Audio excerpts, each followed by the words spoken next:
Welcome back, guys. This is a video I promised a little while ago. This is just a quick battery pack I made up for my kayak to power my depth finder, Fishfinder.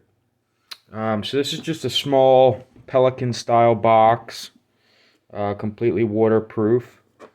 And then it has one connector, an SP13 12 volt output connector there, which I'll show you later.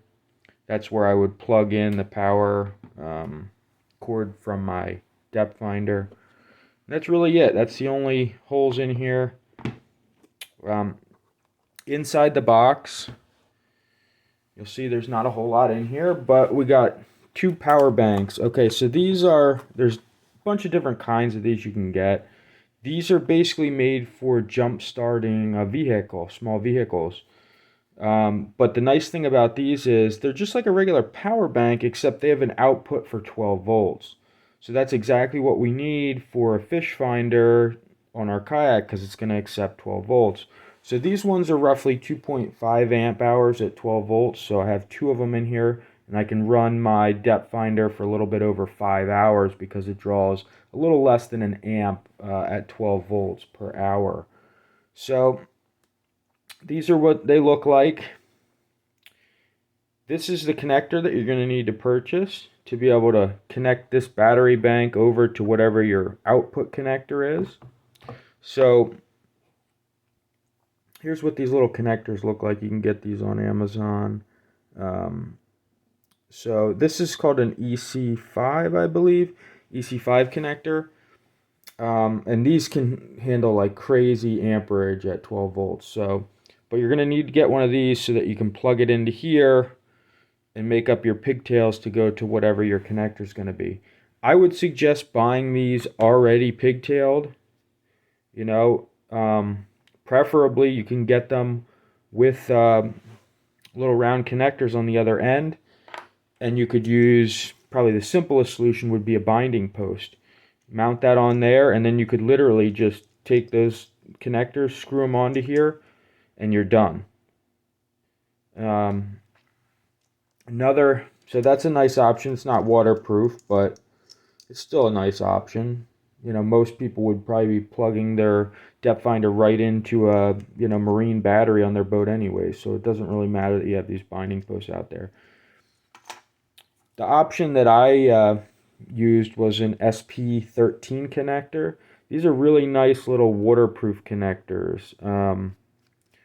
So this part, you would have to solder the wires from here onto here, and then that would be mounted in there. And then that's the connector. It's just two pins, positive, negative for the 12 volt. It can handle the 1 amp and a little bit more. And then this would go out to your fish finder. So these are nice because they're waterproof. You don't have to worry about it. A little more expensive, a little more complicated, and requires a soldering iron. Another thing to think about, if you're using, a depth finder, check your specifications and see what it says. But you're most likely supposed to add an inline fuse. So you can either add that inside the box or it can be added outside. I like these ones. They're a little large, but real easy to work with. I can keep some spare fuses inside this box in case I blow a fuse for whatever reason. But this is what you need to protect your electronics so that nothing happens to them if it would go to short or something like that. So I'll have links for all this stuff down in the description. You can see on mine I actually added these second set of connectors. I found these connectors are kind of hard to pull in and out. So I just decided to add XT60 connectors because they're really easy to just, boom, you're connected, you're disconnected. That way I can take this into the house, plug it into the wall to charge it up. Makes it real easy. So I will also leave a link for the XT60 connectors as well. But that's basically how I do it. You can hook one of these up at a time, or you can connect both of them in there. And, it's really up to you. So it's pretty nice little setup. I've used it quite a bit, and it's really, really valuable if you're into kayaking and fishing. So Thanks for watching. Stay tuned for more action from this channel. Take care.